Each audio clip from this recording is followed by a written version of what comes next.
મુકામે આપ સૌ આવડી મોટી સંખ્યામાં તમામ આગેવાનો અમારી સાથે પધાર્યા અને આપણે સૌ આ સમાજના દીકરાના કારણે ખરેખર એક તો બિરદાવજો કે આપણે સૌ જે આખો સમાજ ભેગો થયો છે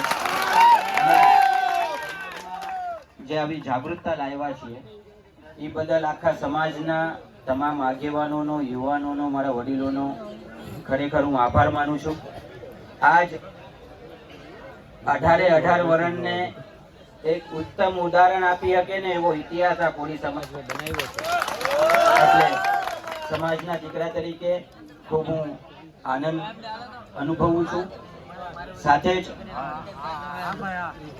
આ જે ઘટના થઈ છે અને આપણે સૌ જાણીએ છીએ આપણા વાલા નવનીતભાઈની પુરુષોત્તમભાઈ સોલંકીએ અને સમાજના તમામ મુખ્ય આગેવાનો હંમેશા એની ચિંતા લેતા હોય છે. એટલે બધા આગેવાનો આની ચિંતાને લઈ અને આજે એમના વતી પુરુષોત્તમભાઈ સોલંકી વતી હું એમની ખબર કાઢવા આવ્યો છું.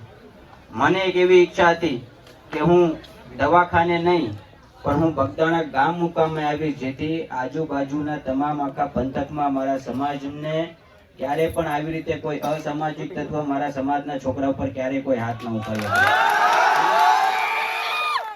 અને આપણા ભાઈને આપણે ન્યાય અપાવવાનો છે. અને મને ચોક્કસ પૂર્વક મને એ બાબતે વિશ્વાસ છે કે 110% આપણે જે ધ્યેય આપણે રાખ્યો છે એ ધ્યેયને આપણે 100% આખો આ સમાજ ભેગો થઈ અને એ ધ્યેય પ્રાપ્ત કરશું. આ બધાને મારા અને ભાઈ શ્રી પુરુષોત્તમભાઈ સોલંકીના સીતારામ. જય કોળી સમાજ. જય કોળી સમાજ.